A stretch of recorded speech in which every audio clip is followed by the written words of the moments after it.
Muchas gracias. Y como comentaba Juan Carlos, que decir, el objetivo de la sesión es poder enfocar digamos, el proceso y sobre todo la secuencia temporal de este cambio que evidentemente, como también un poco anticipaba Juan Carlos, pues es un cambio importante en la medida en que, bueno, pues como solemos decir, el grado de incertidumbre es máximo, es decir, estamos hablando obviamente de un cambio de escenario donde pues posiblemente, como en la mayoría de los casos suele decir, es el cambio más grande que llevamos hasta ahora en nuestras vidas. Eso es básicamente porque aunque por muy antiguos que seamos, incluso me he remontado al año 80, que es la crisis del año 80, la del 92, obvio la de las .com del año 2000, incluso esta pasada del 2008, cualquiera de las últimas 4 grandes crisis no tiene absolutamente nada que ver con la que tenemos ahora. Con lo cual es un grado de incertidumbre absoluto y muy grande. Por eso también lo que comentaba Juan Carlos un poco en la introducción, tenemos que ir trabajando con un proceso de toma de decisiones y proceso evolutivo de adaptación a ese entorno y a ese mercado. Muchos clientes de los que ahora estamos trabajando pues en los consejos, tal, pues, como solemos decir, no es el momento de tomar todas las decisiones. El problema es que estamos en una situación de absoluta incertidumbre. No vale, aunque saquemos datos e informes de datos anteriores, sino que evidentemente esto es un ejercicio exploratorio y en ese ejercicio exploratorio pues cada mes que pasa tenemos el doble de experiencia y nos permite tomar mucho mejor el proceso de decisión y reenfoque estratégico. Por eso lo que vamos a intentar es cómo adaptar o cómo coger la secuencia de adaptación al mercado y cómo ir pivotando el modelo de negocio, porque lo que está claro es que es un cambio muy importante. Por eso hablamos, y un poco la estructuración será nuevo plan, y en el concepto de nuevo plan, entre lo que es un plan de choque, un plan de reactivación y un plan de reorientación estratégica, que es al final por donde tendremos que ir como itinerario de ese proceso de evolución. Simplemente, la verdad es que la parte de los datos, como estamos todos los días con los telediarios, los estudios, los informes de cualquiera de las Big Four, el Banco de España ha salido las de hoy, el Fondo Monetario Internacional, que he cogido estas, salieron la semana pasada, es decir, que lo que está claro es que en todos los escenarios de previsión, la caída y el impacto, como decía antes, es muy, muy grande y ojo que mayoritariamente aún trabajamos con el escenario primero, por así decirlo, y es que haya un retraso, pero simplemente se pueda contener la pandemia a lo largo de este 2020. Cualquier escenario de rebrote que la OMS está ya diciendo que es de alta probabilidad, automáticamente nos llevaría a una situación de crisis muy grave en el 2021 e incluso con un retraso de salida más un rebrote, estaríamos hablando de una situación realmente complicada a nivel general. Pero bueno, aquí el objetivo no es ser tan catastrofista, porque para catastrofista, pues todos los datos, quiero decir, de las economías que más va a impactar, pues de las 24 primeras está España, pero si cogemos de aquí los países relevantes y pongo Grecia, Italia, Portugal y España, porque todos los demás son tamaños y países pues, de economías mucho más residuales, automáticamente el impacto nos va a dar de pleno. Las cifras del PIB, pues me da igual que sea -8, -10, -12, que es lo que se está planteando en algunos escenarios. Por supuesto, el tema del paro, pues el 20% del mundo lo da por supuesto, incluso hay escenarios del 22, del 24 y de toda esta política, pues el déficit público va a tener evidentemente una caída muy, muy importante, bueno, un aumento, perdón, muy importante, con lo cual realmente lo que está claro es que es un escenario completamente nuevo, donde las circunstancias y las variables, digamos, nos llevan a una grandísima incertidumbre. Como decía antes, posiblemente va a ser el año más incierto y de más cambio en nuestras vidas, por lo menos hasta ahora, nunca podemos saber realmente y estamos en un proceso, pues como llamamos un poco de Big Bang, ¿vale? Vamos a vivir nuestro Big Bang tanto en el mercado como en los modelos de negocio y en la parte de las empresas. Es decir, el entorno VUCA ya se queda, pues vamos a llamarle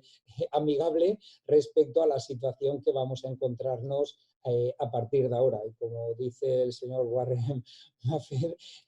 en la playa cuando baja el mar se ve quién lleva bañador, ¿vale? Y eso pues evidentemente es lo que va a pasar en estos próximos 2-3 años. Es decir, quién tiene modelos y capacidad, porque realmente los modelos, y ahora entraremos, todos se van a cuestionar, quién tiene capacidad de reacción y de movimiento y quién realmente no la va a tener. Y vivía de la inercia y de la dinámica que se tenía hasta ahora, porque evidentemente la realidad y los cambios sociales y de mercado van a ser totalmente abruptos, ¿vale? Simplemente podríamos estar hablando de cada uno de ellos, pero bueno, os he puesto unas cuantas tips, ¿vale? Es decir, estamos en una situación y vamos a encontrarnos en una situación de hipocondría social absoluta, es decir, el concepto no touch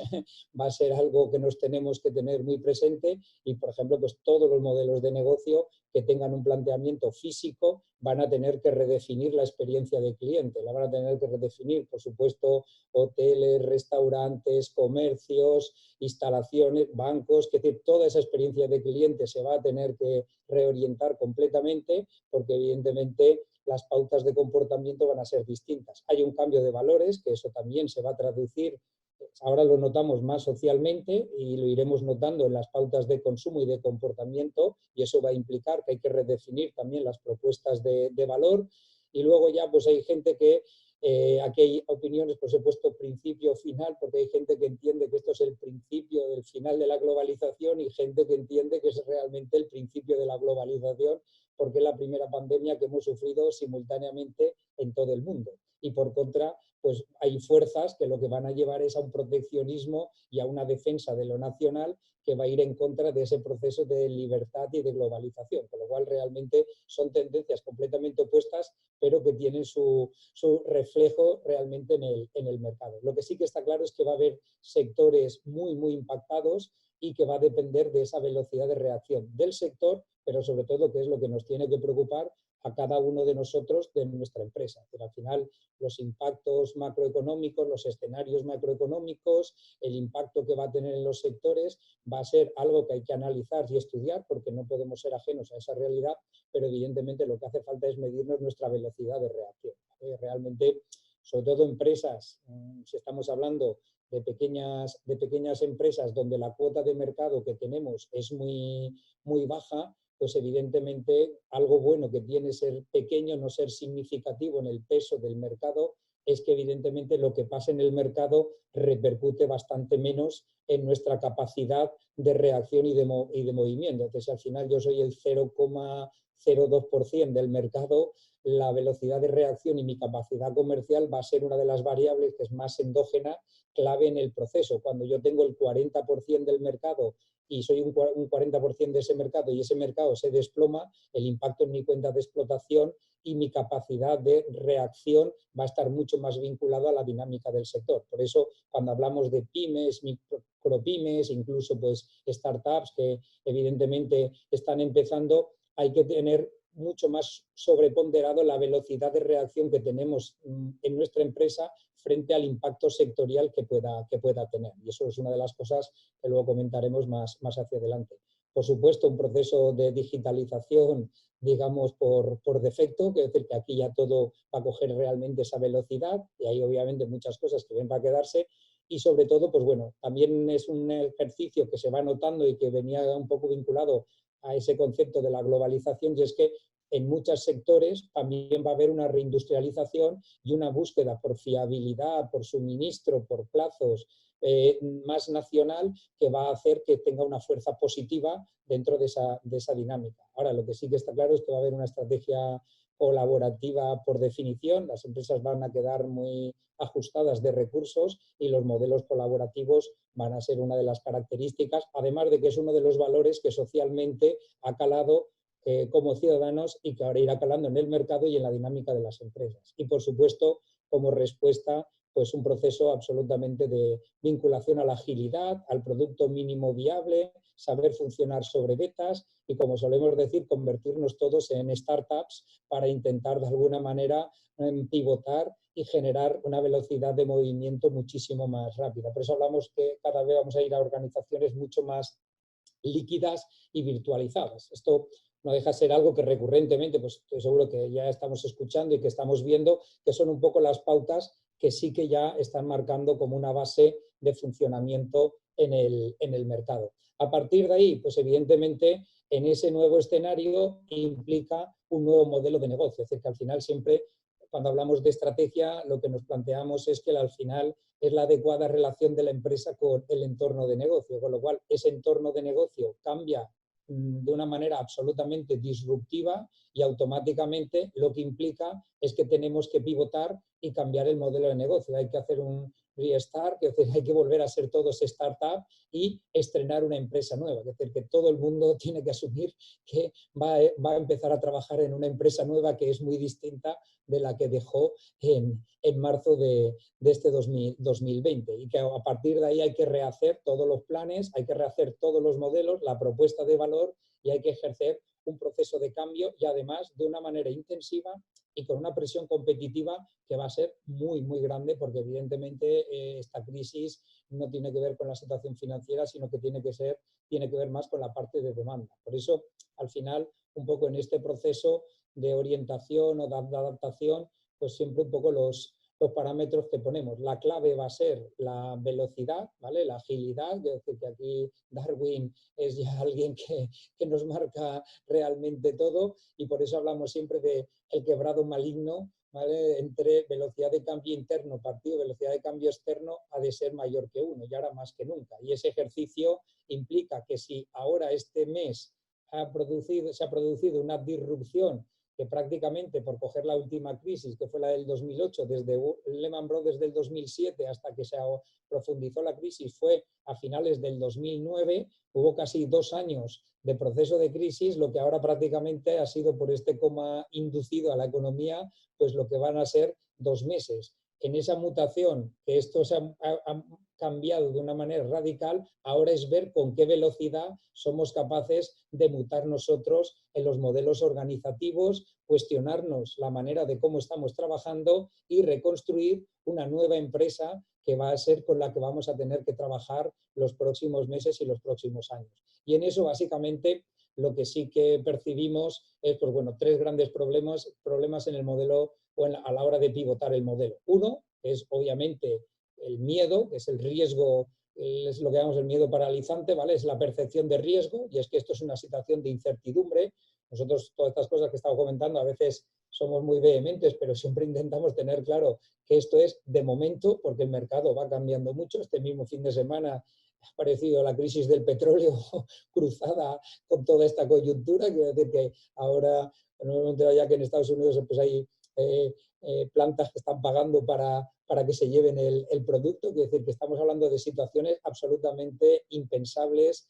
prácticamente hace un mes y medio. Y por la misma regla de 3 tenemos que entender que no todo está escrito y que lo vamos escribiendo y a la vez vamos avanzando en los modelos de negocio. Por eso intentamos que no todas las decisiones se tengan que tomar ahora. No es el momento de tomar las decisiones de cómo tiene que ser la empresa el 2021 ni el 2022, porque evidentemente ni hoy es la situación real de mercado con la que vamos a trabajar, pero me da igual, ni en junio ni en julio será aún la situación de mercado con la que tenemos que construir el modelo del 21 y el 22. Hay que hacer un proceso también de itinerario de evolución de ese plan. Por supuesto, además del riesgo, el tema de la miopía estratégica, que es uno de los grandes problemas, el no percibir cómo está cambiando todos esos tips que estábamos hablando antes en mi sector y en mi dinámica de mercado y, evidentemente, quitarnos el problema de la inercia estratégica, ¿vale? El pensar que, pues bueno, realmente es el problema que tenemos las personas a la hora de comportarnos y es que para enfrentarnos al riesgo y la incertidumbre lo que hacemos es buscar certidumbre y la manera de buscar certidumbre en una empresa o en una organización es hacer lo que me ha ido bien y eso es justamente lo que estamos planteando, que en esa inercia es donde va a estar el principal problema para reformular y estrenar nuevas empresas. Hay que cambiar el modelo y hay que formatear, por así decirlo, el disco duro para ir a modelos pues mucho más ágiles, mucho más conectados, con ese formato que hablamos más colaborativo y más orientado y centrado en el cliente, con una propuesta de valor que ya no va a valer la que teníamos hasta ahora y eso va a implicar una revisión de todo el modelo de negocio. Por eso, dentro de esa dinámica, pues bueno, hay una serie de elementos en el modelo que sí que hay que tener bastante presentes. Por un lado, lo que comentaba, estar muy enchufado a los ecosistemas que van a ir saliendo, que es decir, vamos a trabajar en un modelo mucho más colaborativo, de compartir recursos, modelos freemium que ahora tenemos en muchas actividades se van a ir generando, que es decir, toda esta parte, por ejemplo, pues, de lo que estamos ahora aportando en webinars, conocimiento, actividades, todo ese tipo de cosas es uno de los temas que va a ir a más y evidentemente en ese proceso el tema de las alianzas también va a ser otra de las, digamos, oportunidades a las que tendremos que focalizar el modelo. Evidentemente un ejercicio de desintermediación, porque al final en un modelo multicanal, omnichannel, con tendencia a los canales directos, el que sea intermediario tendrá que justificar muy bien por qué existe y cuál es su propuesta de valor para justificar su existencia, porque al final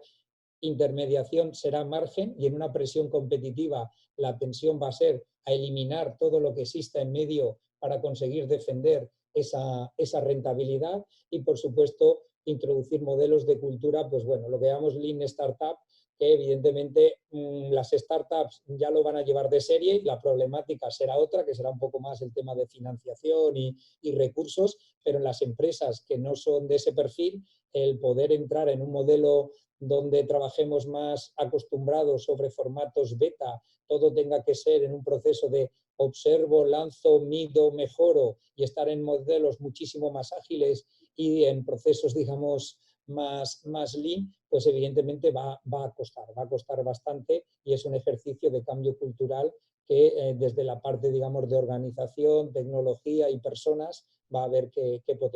potenciar. Y sobre todo, trabajar la propuesta de valor. Al final, la propuesta de valor va a cambiar, el comportamiento del cliente va a cambiar y derivado de eso habrá que trabajar mucho más, sobre todo lo que nos va a poder diferenciar, que no es tanto el qué vendemos, sino el cómo lo vendemos. El qué vendemos, por desgracia, va a estar cada vez más estandarizado, con un ejercicio más digital y global se tenderá a lo que llamamos el precio mínimo mundial y evidentemente si queremos defender cualquier propuesta de valor por encima del precio mínimo mundial, que va a ser muy difícil que el precio mínimo mundial lo podamos ofrecer desde España y desde economías, pues evidentemente con unas condiciones y con una situación económico-social distinta, pues habrá que defender más no el qué vendemos, sino el cómo lo vendemos como propuesta de valor y ahí hay todo un ejercicio de experiencia de cliente y de reorientación que también va a haber que adaptar a la nueva realidad.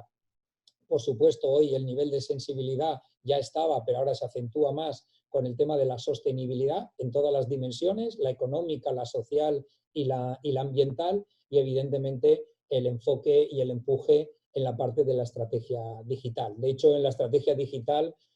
lo que planteamos es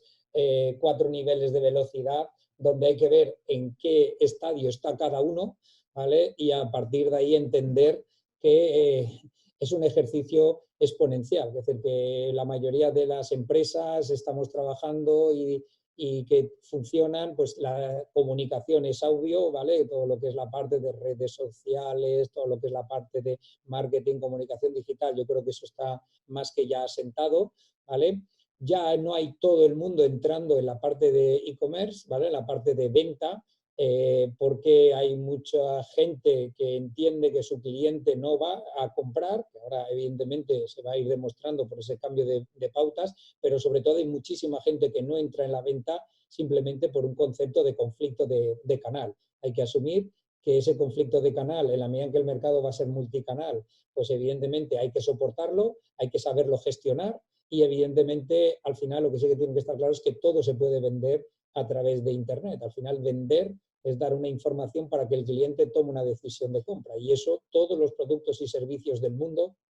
se pueden vender por Internet, con lo cual empezar a reordenar e integrar la parte de comercio electrónico en todos los modelos es determinante. No obstante, no es ni muchísimo menos el valor de hacia dónde está cogiendo la velocidad o el salto cualitativo. El salto cualitativo más exponencial es empezar a utilizar Internet no para la venta, sino utilizarlo para la distribución. Cuando yo distribuyo a través de Internet, tengo 3 características que no tiene ningún negocio físico, que es que lo puedo distribuir en todo el mundo en tiempo real y a un precio absolutamente gratuito, quiero decir, el de la distribución, no del producto, sino de la distribución, con lo cual ningún modelo físico puede competir contra ese modelo. Entonces, ahí es donde muchos de los negocios van a tener que ir pivotando, porque si no lo hago yo, lo harán los competidores y no todo se puede digitalizar y distribuir a través de Internet, pero un componente muy importante de servicio,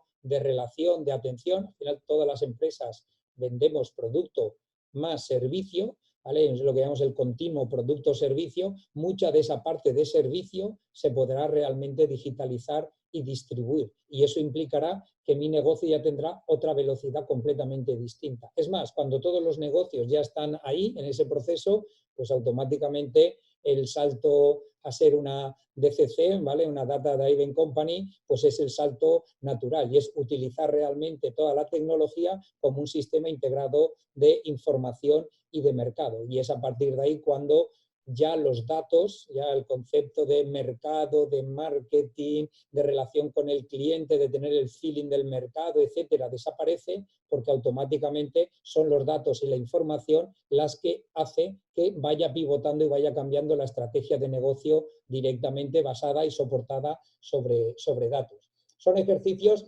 que son de evolución natural, cada empresa está en un estadio, tiene que aprender en qué camino, pero muchas veces si uno ve los 4 niveles puede ver el recorrido que realmente aún le queda, ¿vale? Simplemente por coger un ejemplo, por tenerlo claro, ubicado, que todos lo podamos conocer, es decir, que comunicación sería que yo esté vendiendo mi libro o una película a través de mi página web, ¿vale? Ese sería un poco comunicaciones que lanzo la comunicación, redes sociales, etcétera. La venta es que lo puedo comprar, me da igual, en Amazon. La distribución digital es cuando yo me puedo descargar el libro directamente o cuando puedo, en este caso, ver la película directamente desde una plataforma. Es decir, ahí ya la distribución es universal, es gratuita y en tiempo real. Yo puedo cambiar mi libro, poner un ejemplo esta tarde, mañana poderlo subir y automáticamente ya tengo la segunda edición, la segunda versión que es distribuible para todo el mundo. No hay costes de stock, hay 10.000 libros de editorial por los almacenes, no hay obsoletos y además se hace en tiempo real en simplemente 4 horas. Ese es el poder que realmente tiene ese concepto. Y cuando se tiene esto, pues al final lo que se va son a sistemas de información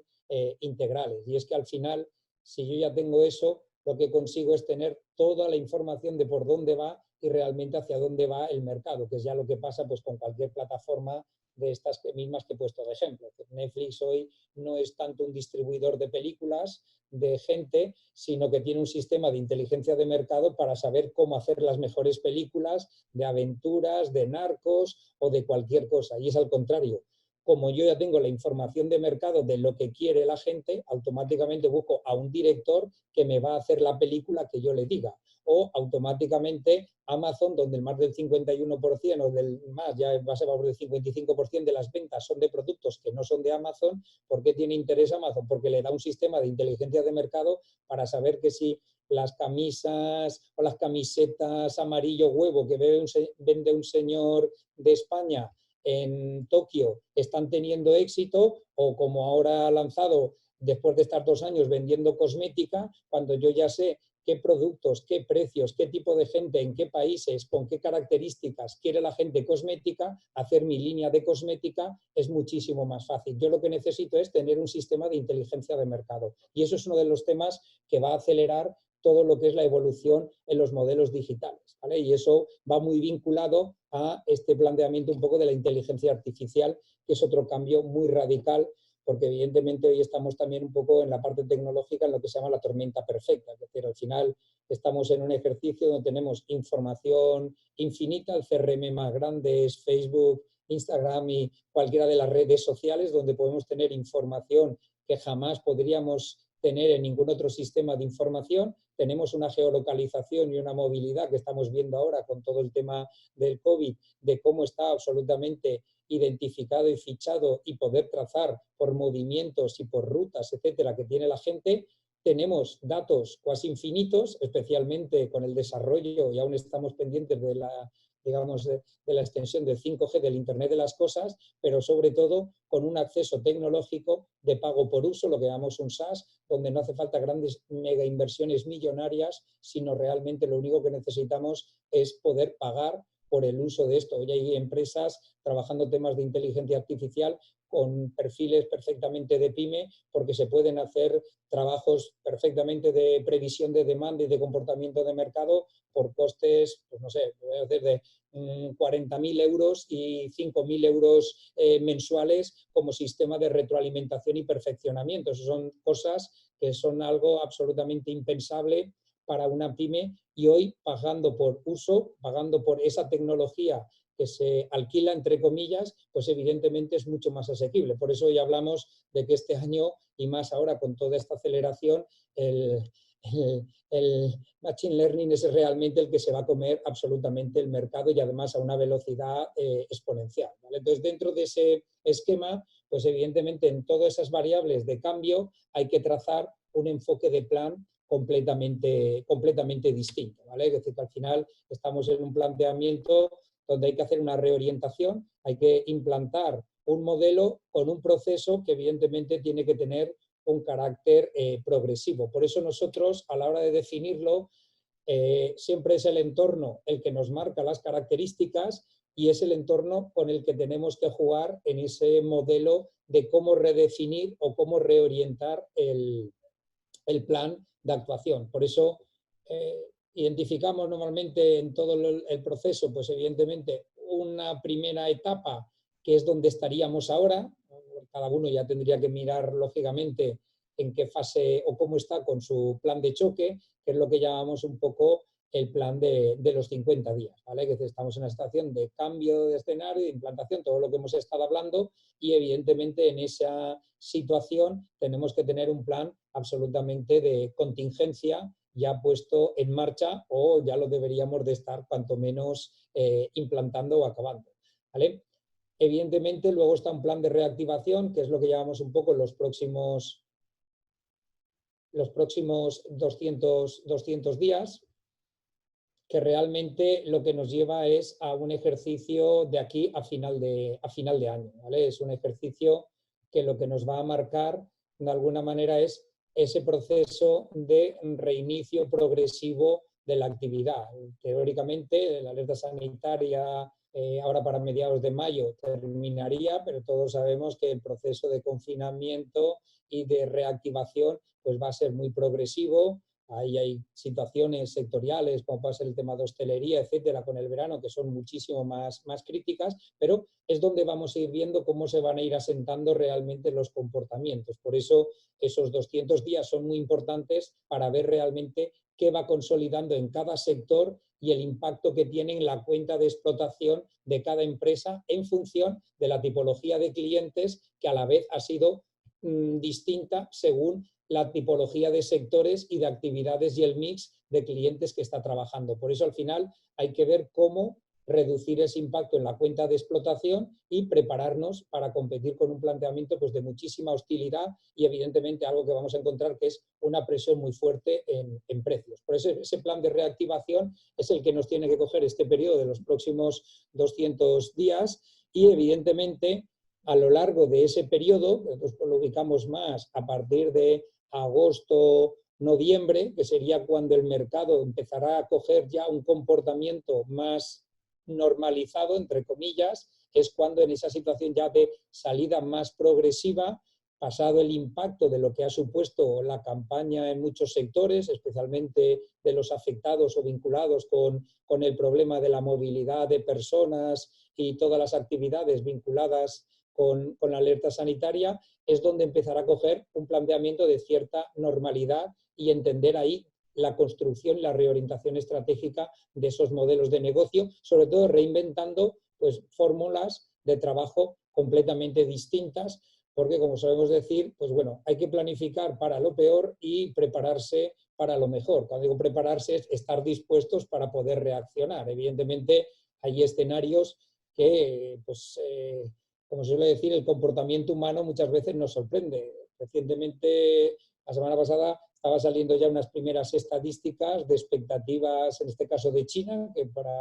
aunque tiene diferencias culturales muy importantes, no deja de ser un anticipo, por lo menos, de lo que está pasando. Y estos estudios son sistemas panel que salen cada mes, y en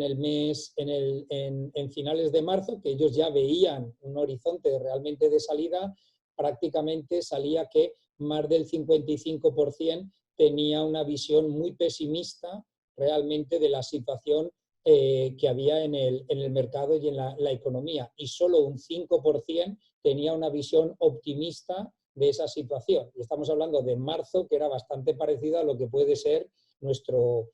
mayo. Y en cambio, el estudio de esta semana, estamos hablando de solo 30 días, ya hablaba de que más de un 60% tenía una visión optimista de la evolución que podía tener el mercado. Es decir, que realmente la capacidad de resiliencia y de reactivación, pues evidentemente tampoco está escrita, pero lo que está claro es que mientras dure y esté la incertidumbre, va a ser difícil que se pueda cambiar. Por eso, entonces el enfoque va a ser con un planteamiento, digamos, más sobre el escenario que tenía el Fondo Monetario Internacional, de que no haya una gran reactivación o no haya pero que evidentemente en el 2021 se pueda mejorar esa situación. Dentro de eso, como comentábamos un poco, los horizontes temporales, pues bueno, ese plan de reactivación que deberíamos de tener es algo que habría que trabajar este mayo y este junio para tener esos 200 días realmente ordenados y estructurados, y este verano hasta noviembre es donde de verdad, viendo las tendencias, viendo la evolución, es donde deberíamos de organizar el primer horizonte, que ese habría que ir rompiéndolo en 6 meses, porque realmente de diciembre del 20 o de enero del 21 a junio va a ser una dinámica, y luego, en función de cómo haya ido este invierno del 20 y haya existido o no una recaída, es donde nos dará un horizonte mucho más claro de la segunda parte. No obstante, en cada uno de los planes pues hay enfoques totalmente distintos. Es decir, evidentemente en el plan de choque hay una serie de actividades o de focos estratégicos que hay que tener en cuenta, el impacto, o sea, minimizar los impactos en la cadena de suministro, en la actividad comercial, el control de liquidez. En el plan de reactivación hay otra serie de elementos que lógicamente hay que tener ya más presentes, y ahí sí que ya hablamos un poco de la reorientación de la propuesta de valor, la reorientación de la parte de marketing, un tema de reactivación comercial, hay un tema de aceleración operativa en la parte de mercado y procesos y personas del componente o las herramientas digitales. Es decir, que hay toda una serie de elementos que lógicamente son los que se estructurarían en ese plan de reactivación. Y por último estaría el planteamiento de la reorientación estratégica, ¿vale? Aquí sí que ya hay que hacer una redefinición del modelo, hay que crear sistemas de inteligencia de mercado que nos permitan tener esa información de primera mano para ver cómo están evolucionando todas las pautas y todas las tendencias que vamos a identificar, y evidentemente un trabajo de reorientación de posicionamiento en todas las dimensiones, igual que ya trabajar un concepto más de transformación digital y, por supuesto, de lo que sería un planteamiento, vamos a llamarle, de transformación cultural, que es otro de los elementos relevantes. A partir de ahí, ¿dónde está el foco estratégico?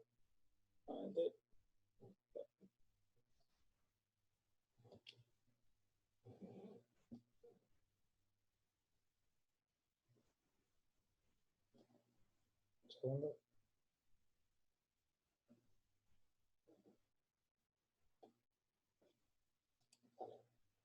Ahora.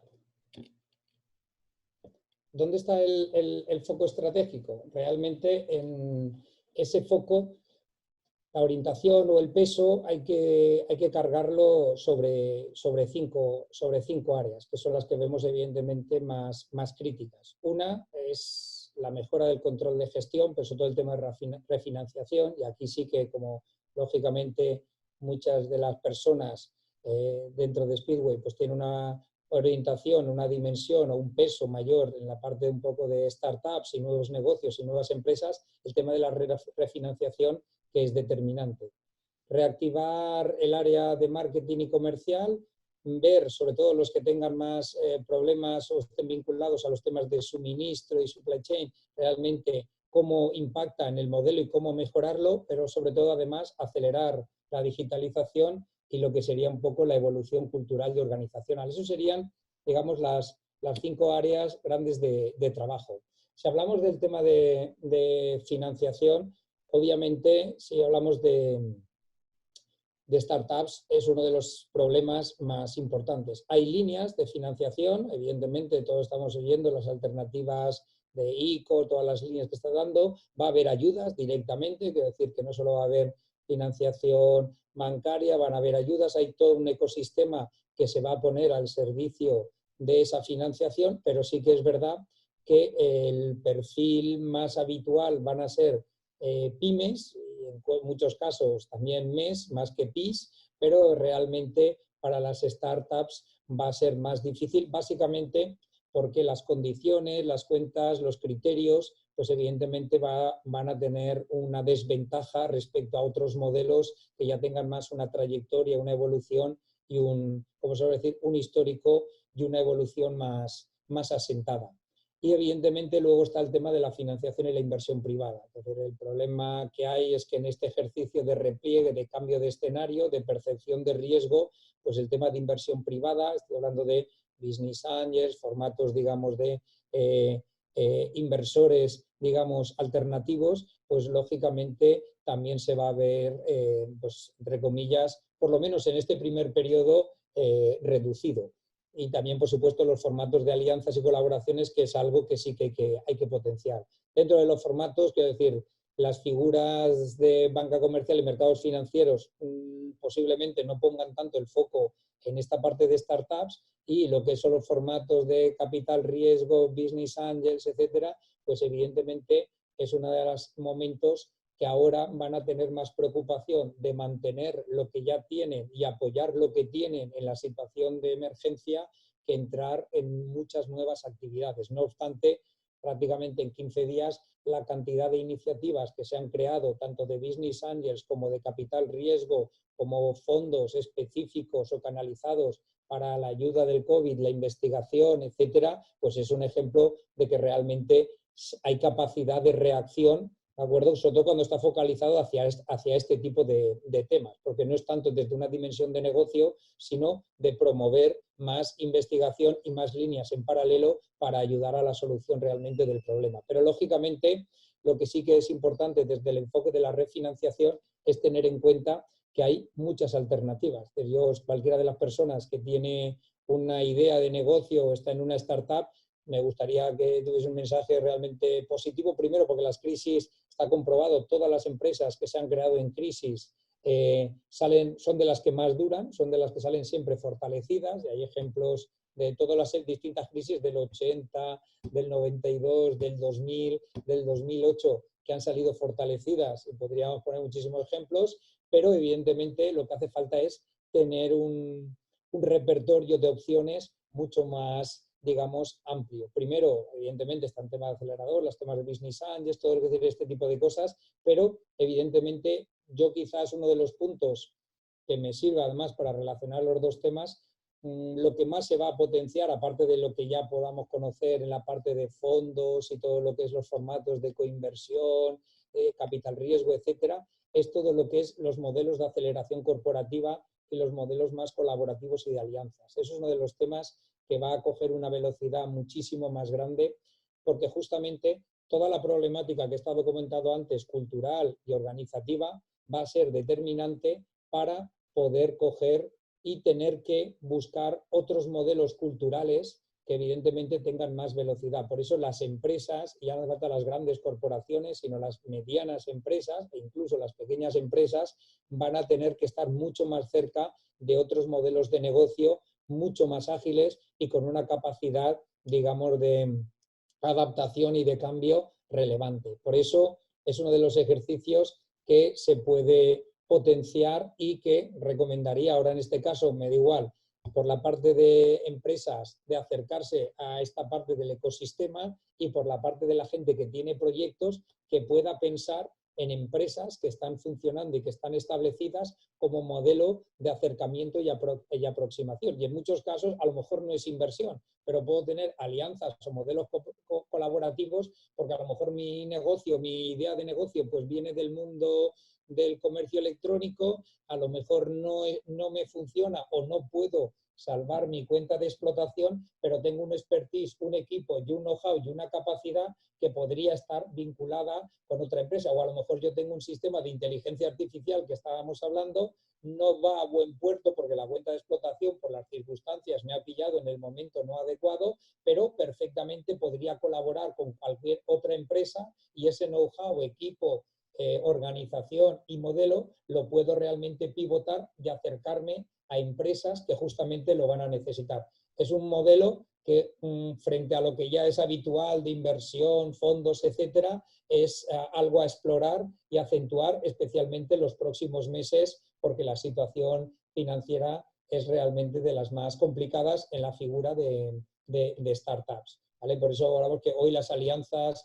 o un poco las oportunidades que tiene el corporate es muy importante para las startups como modelo de viabilidad en muchos casos y para las empresas como modelo para incorporar tecnología, nuevo talento, otra cultura, reducir los tiempos, la agilidad, todo eso que hemos dicho que va a haber que hacer en la empresa, pues evidentemente el atraer o el colaborar o relacionarme o ser cliente-proveedor, es decir, hay muchos formatos de alianza en este proceso, se puede desarrollar y puede permitir un impacto menor en esta parte económica y de refinanciación. Por supuesto, en el tema comercial, es decir, que hay que reorientar la actividad comercial, hay que volver a desarrollar, hay que trabajar en ese formato, digamos, multicanal y ese plan de reactivación comercial es otro de los elementos que es esencial.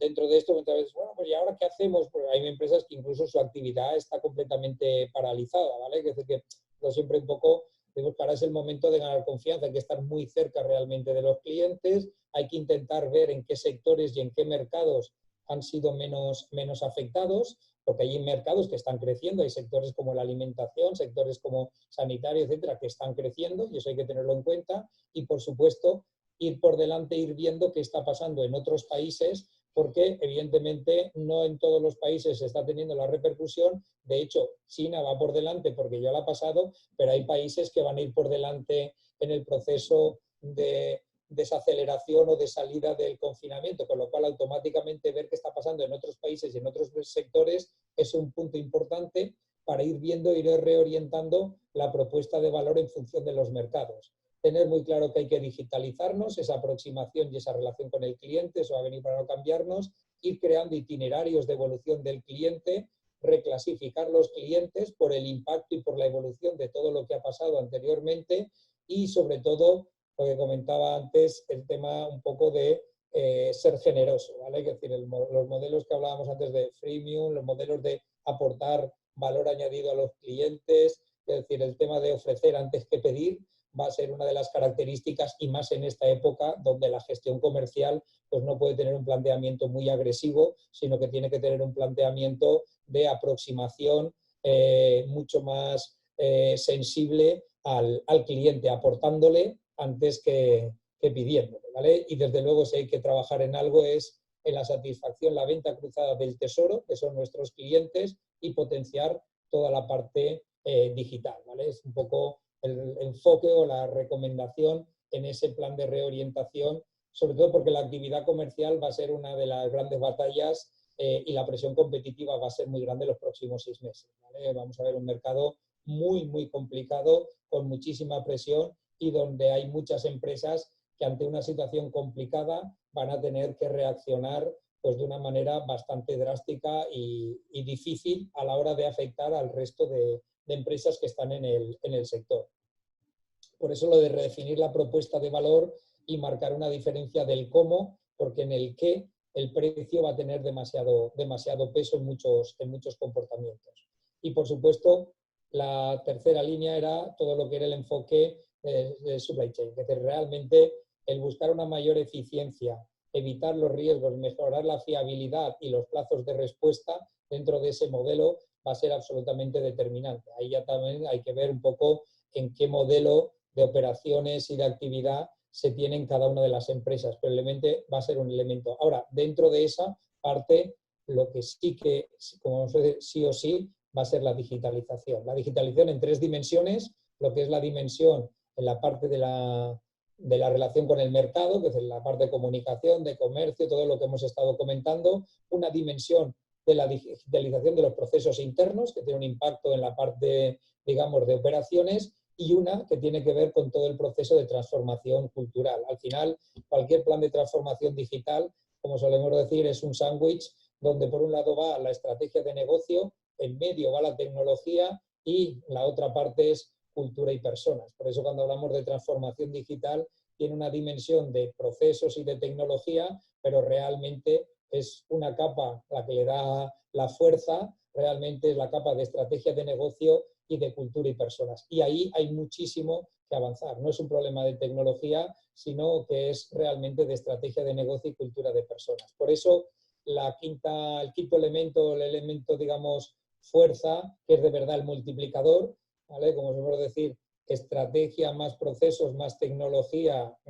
por recursos humanos, porque al final las personas son las que multiplican realmente todos estos procesos, pues lo que hace falta es hacer una reevolución de todo el modelo organizativo y personas. Hay que hacer con un enfoque completamente distinto. Vamos a tener que trabajar el aprendimiento, ¿vale? La iniciativa un poco de aprender, evolucionar, meter todo el funcionamiento que comentaba de modelos mucho más ágiles, con equipos más virtualizados, con nuevos modelos de liderazgo, con un planteamiento hacia la resiliencia muy importante. Es decir, que todo ese proceso va a ser un cambio importante que ya hay que empezar ahora desde el planteamiento más operativo, pero que evidentemente va a perdurar a lo largo de los próximos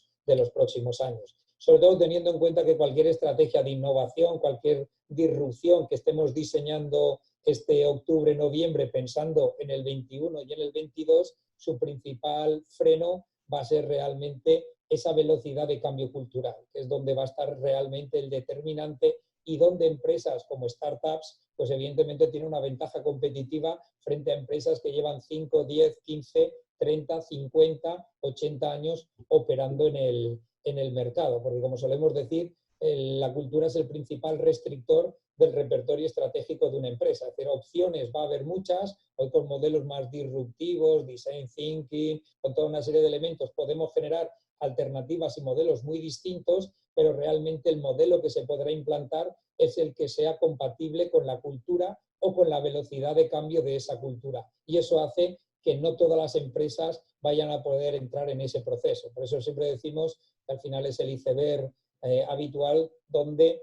la empresa no se mueve por los vientos, que sería la estrategia, el marketing y el posicionamiento, sino se mueve por las corrientes, que es nuestra capacidad de gestión, procesos, formas de trabajar, capacidades de liderazgo, paradigmas y esquemas mentales. Por eso decimos que donde está el trabajo es en movilizar y cambiar todo esto. Y esto, por desgracia, es uno de los puntos que más va a costar conseguir tener esa velocidad. Por eso siempre decimos que en esto, simplemente un poco por terminar, no hay grandes secretos, esto se llama esfuerzo, trabajo, muchísima implicación, constancia, esto no va a salir a la primera, ni muchísimo menos, valores y sobre todo mucha orientación al cliente. No enamorarse tanto, de los productos y enamorarse mucho más de los clientes. De cualquier empresa que tenga clientes, su valor no son los productos y servicios que tiene, sino el tener clientes, el poner al cliente como centro y desde ese modelo conseguir esa evolución. Y en ese ejercicio, pues evidentemente, el tema de como suelo decir, dice mi tocayo Thomas Edison, los que dicen imposible no deberían de interrumpir a los que lo están intentando, que es realmente el ejercicio interesante porque todos vamos a tener que pasar por ese proceso. Y esa es la ventaja competitiva de las empresas, las que han conseguido realmente esa evolución. Y un poco aquí terminaría más la exposición. Y ahora, pues si queréis, podemos hacer la parte de preguntas, que siempre es la más interesante y podemos centrar la actividad. Muy bien, Tomás, muchísimas gracias por tu exposición. Vamos con las preguntas. Como tú dices, es quizás lo más interesante para todos. Primera pregunta, ¿piensas que esta crisis va a favorecer o perjudicar a las empresas pequeñas, eficientes y con una propuesta de valor frente a las grandes empresas ineficientes y con gran inercia, pero que tienen mucho más pulmón financiero? Ujú. A ver, realmente la solución posiblemente venga más por la parte de empresas ágiles. Entonces, las empresas pequeñas, por definición, suelen tener un modelo de mucha más agilidad. Yo el principal problema cuando hablamos muchas veces de las pymes es que realmente la pequeña empresa tiene la agilidad, pero si no tiene la estrategia no me sirve realmente para nada. A mí lo que me preocupa no es sea la pequeña empresa, sino saber dónde va, cuál es la estrategia, cuál es su modelo de negocio y que tenga, oriente esa fortaleza, que es esa capacidad de cambio y de evolución hacia esa oportunidad que es, en un mercado cada vez más incierto, la velocidad de reacción es determinante. Aquí no se trata de adivinar ningún escenario del 2022, ni del 2023, ni lo que va a pasar en el mundo, porque eso nadie hoy lo puede realmente saber, sino que a mí lo que me preocupa es que, viendo lo que ya está ocurriendo, viendo cómo está pasando estos meses, cómo está evolucionando, mi velocidad para cambiar realmente el negocio. Si yo no miro y no sé hacia dónde orientarme, la velocidad de reacción la puedo utilizar para subsistir en un metro cuadrado. Y eso evidentemente multiplica la probabilidad de que en un cambio me pille en ese metro cuadrado y desaparezca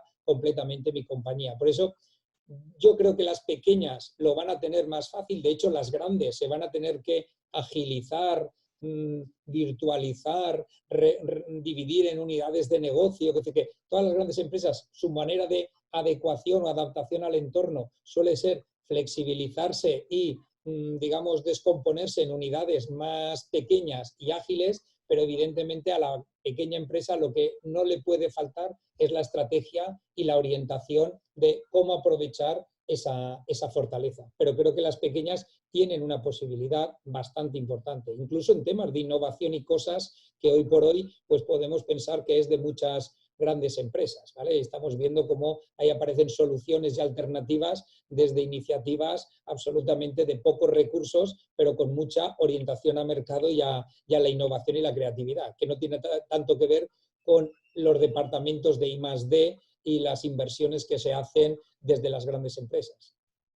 Vamos a por la siguiente pregunta, Tomás. Mi sector es el industrial. ¿Cree que China saldrá del mercado a nivel industrial? Dentro de mis planes de reactivación contemplo coger el mercado español, que puede dejar China huérfano. No obstante, el cliente español siempre va a precio y China puede seguir siendo competencia. ¿Europa sería una alternativa o todo va a orientarse a una colaboración nacional en cada país? Sí, a ver, el tema industrial, lógicamente, es uno de los temas que pues, va, por lo que comentaba antes, va a sufrir una evolución. Ya estaba pasando, ¿eh? Es decir, que nosotros tenemos ya muchos clientes y muchas empresas donde se estaba trabajando ya sistemas de aprovisionamiento alternativo antes del COVID. No tanto por un problema solo, digamos, de riesgo, sino simplemente porque el mercado va tan rápido, y ahora aún va a ir más, es decir, el mercado va tan rápido que los plazos de respuesta cuando mis sistemas de aprovisionamiento son desde China es complicado. Y sectores, no sé, como pueda ser el calzado o el textil, sectores como el textil han buscado alternativas. De hecho, el crecimiento industrial que ha tenido Portugal pues viene derivado de que yo prefiero tener, aunque sea a un coste un poquitín más alto, y ahí evidentemente la variable precio, como comenta, pues es importante, pero a tiro de camión y en un tiempo de respuesta de 24-48 horas, prefiero tener un sobreprecio a veces con esa agilidad de respuesta y de reacción que no puedo tener con un proveedor de China. Eso ya estaba pasando y evidentemente mucha gente ya estaba buscando sistemas alternativos de aprovisionamiento, me da igual, en Europa del Este, en Polonia, lo que llamamos camión, ¿vale? Quiero decir, buscar un planteamiento de reacción relativamente rápida. Eso ya estaba empezando y por supuesto ahora se va a acentuar. Y que dentro de eso la industria española puede tener una oportunidad de reactivación. Claro que sí, claro que sí. O sea, un poco el sentimiento industrial de crear actividad, de ver que realmente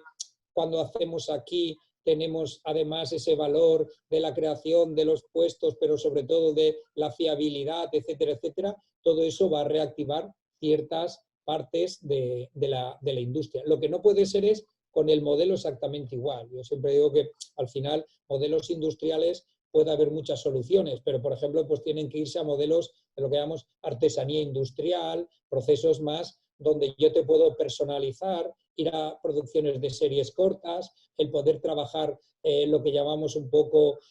productos totalmente personalizados, trabajar modelos, digamos, mucho más flexibles o de tiradas mucho más reducidas para no competir de manera directa con el precio del lote óptimo maximizado que puedan tener en Asia. Y eso es un ejercicio que también implica cambiar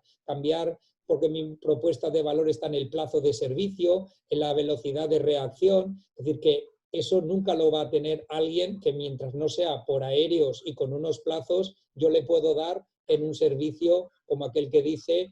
semanal. Ese tipo de cosas es donde va a estar una de las variables de cómo reconstruir un modelo industrial que esté competitivo en un mercado como el nacional. Pero sí que va a haber oportunidades, un buen momento, un buen momento.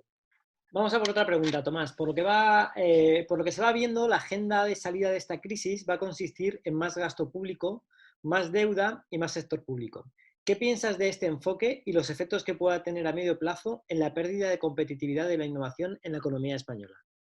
Sí, yo eso quizás es uno de los puntos que, además de todos los estudios y de toda la información que va saliendo, pues evidentemente lo vamos a ir viendo. Es decir, el problema que hay es que la manera de cómo ahora se está resolviendo es una visión, pues lógicamente cortoplacista, digamos que es darle a la máquina del dinero, pero evidentemente el problema es que todo este crecimiento del déficit se va a notar muchísimo en el medio y largo plazo. No es compatible muchas políticas, digamos, de ahora que se necesitan, de apoyo, expansivas, etcétera, con un planteamiento pues, de caída de los ingresos del Estado por toda la actividad de lo que vamos a tener y evidentemente, pues como en cualquier otra cuenta de explotación, de ingresos y gastos, no es muy sostenible en el tiempo. Y eso nos va a condicionar mucho el proceso más de ese 21 o 22 y siguientes años. El BBVA creo que ayer ya estaba apuntando de que ellos ya valoran más que volver a una cierta normalidad. Ahí estaba el centro de estudios del BBVA, ya hablaba del 2023. Y cada vez que el déficit sea mayor, pues evidentemente nos va a pasar, va a dilatar ese plazo en el tiempo. Muy bien, Tomás. Otra pregunta muy interesante y que tiene que ver con el comportamiento del consumidor a futuro y es, ¿cómo puedo definir mi propuesta de valor si no sé cómo se va a comportar mi cliente y cuáles van a ser sus necesidades a cubrir? Sí, realmente el tema está, por eso decimos un poco que una cosa es el plan de, digamos, de choque, que el plan de choque lo tengo que construir desde la realidad de los clientes que yo ahora tengo, ¿vale? Es decir, que yo el plan de choque lo que necesito es, yo si ya tengo clientes, me refiero por la pregunta, ver qué está pasando con esos clientes, si es B2C, ver cuáles son sus pautas de comportamiento y si es B2B, cómo le ha impactado a él y a sus clientes, ¿vale? Porque al final los modelos B2B lo que se tienen que preocupar no es de sus clientes, sino preocuparse de los clientes de su cliente, ¿vale? Es decir, que al final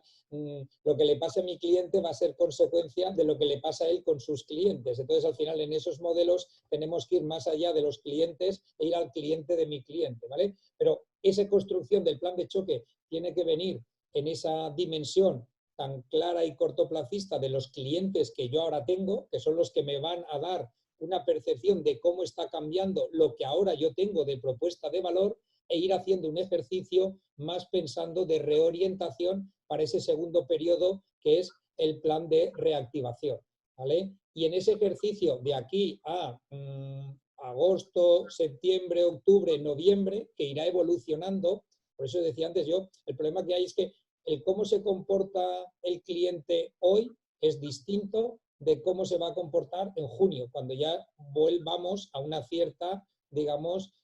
apertura de la situación. Pero es que será distinto de agosto y será distinto de septiembre, octubre. Por eso, de lo que se trata es de coger un periodo un poco más normalizado. Y normalizado no es ni abril, ni mayo, ni junio, ni julio posiblemente. Pero hay que estar más mirando septiembre, octubre y noviembre como un ejercicio donde el mercado empezará a sentar qué cambios van consolidando. ahí es donde yo tengo que estar haciendo mi planificación y construir esa reorientación de valor más pensando en el 21 y en el 22. No tanto con la experiencia de ahora y con los cambios y circunstancias totalmente excepcionales, hoy construir el modelo de negocio de los próximos 3 años de la compañía. Por eso yo ahora el plan de choque lo circunscribiría a estudiar y analizar bien los comportamientos de los clientes que tengo, con eso contener e intentar medir el impacto que yo estoy teniendo y ofrecer y relacionarme con clientes potenciales para ir conociendo un poco otras posibilidades. Y a partir de aquí empezar a trabajar en el plan, digamos, de reactivación, que es lo que tendría que hacer este mayo-junio, pensando en de aquí a final de año. Y con un horizonte de ir viendo las pautas que consolidan, coger entre julio y noviembre y ahí sí que ya usar esa información para intentar construir una propuesta de valor realmente distinta. De todas formas, yo creo que estamos en una época donde la información es muchísima, ¿vale? Es decir, una de las características, para bien o para mal, es que estamos en una sociedad pues, posiblemente sobresaturada, con lo cual pautas de comportamiento hoy en Internet cada vez más, y llevamos prácticamente, como aquel que dice, un mes, vamos a tener de todo. Hay informes de cómo está cambiando los hábitos de consumo, si estoy hablando en B2C, que posiblemente pues, es lo más difícil para una pyme, y en B2B exactamente lo mismo. O sea, la cantidad de informes, datos, cambios de comportamiento, yo la verdad no me preocupa mucho porque creo que vamos a tener muchísima información. Muy bien, tenemos tiempo para un par de preguntas más, Tomás, nada más. Gracias por la exposición. A corto plazo, 50 a 200 días, el ejercicio más complejo es disponer de músculo suficiente para asegurar la viabilidad de negocio. Por tanto, foco en cash, cash, cash. ¿Puedes comentar algunas ideas sobre cómo mejorar el cash pooling o asegurar un cash suficiente? Vale, es decir, realmente hay dos dimensiones, ¿vale? Porque al final el cash tiene, digamos, una vinculación de la cuenta de explotación y otra de la vinculación puramente de la caja. Aunque hay que controlar el cash, nosotros lo que siempre recomendamos es tener un ojo en el cash, porque es realmente la sangre que va a fluir realmente en la compañía, pero otro hay que tener la cuenta de explotación. Lo digo porque alternativas financieras están surgiendo, los ICOs pues, se están repartiendo, ya se dotaron los otros 20.000 millones y seguro que se volverán a dotar, y en los próximos 15-20 días, en la medida en que se desbloquee la respuesta europea, pues yo supongo que volverá a fluir otra cantidad. Es decir, que esta vez no va a ser un problema,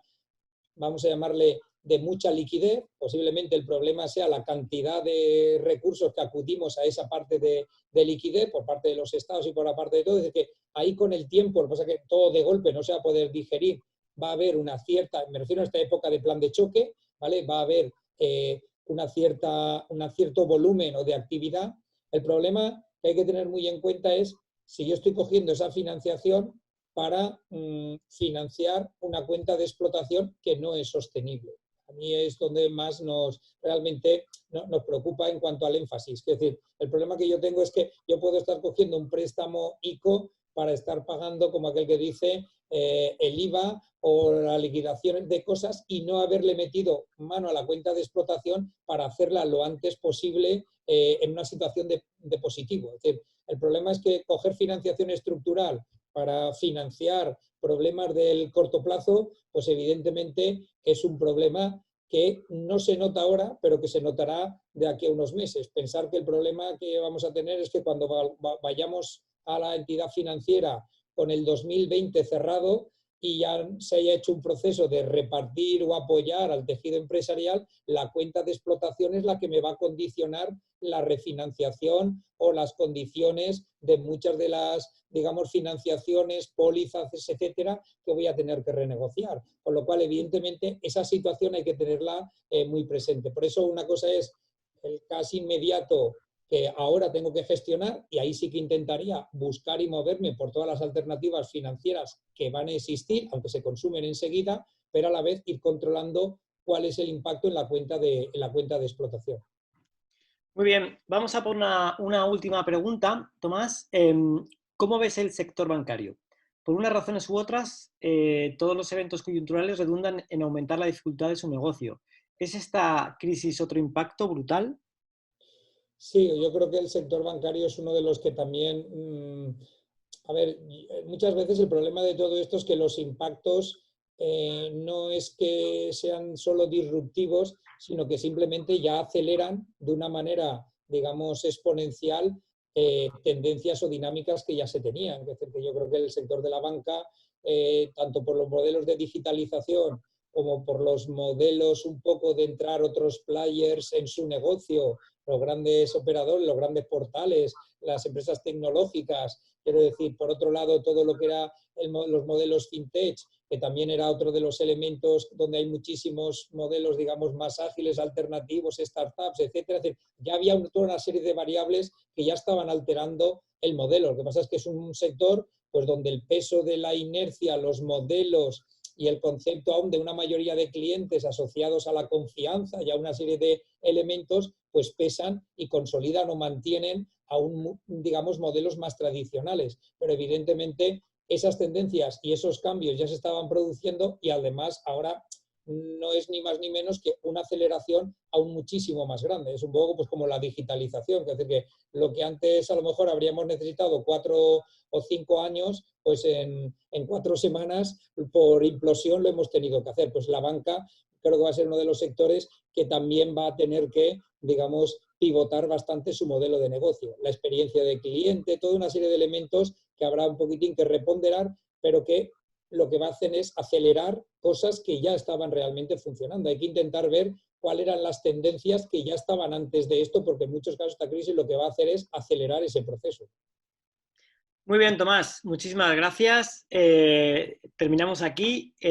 Muchas gracias a todos los asistentes. Estar pendientes, por favor, estar pendientes de las redes sociales de Banco Caminos y Bancofar porque publicaremos el vídeo de la presentación de hoy y también estad muy atentos a las redes sociales porque anunciaremos los siguientes webinars. Recuerdo que speedwaycaminos.com está abierto y podéis presentar vuestras ideas, ¿vale? Para formar parte de la nueva edición de Speedway Training. Muchísimas gracias y hasta mañana.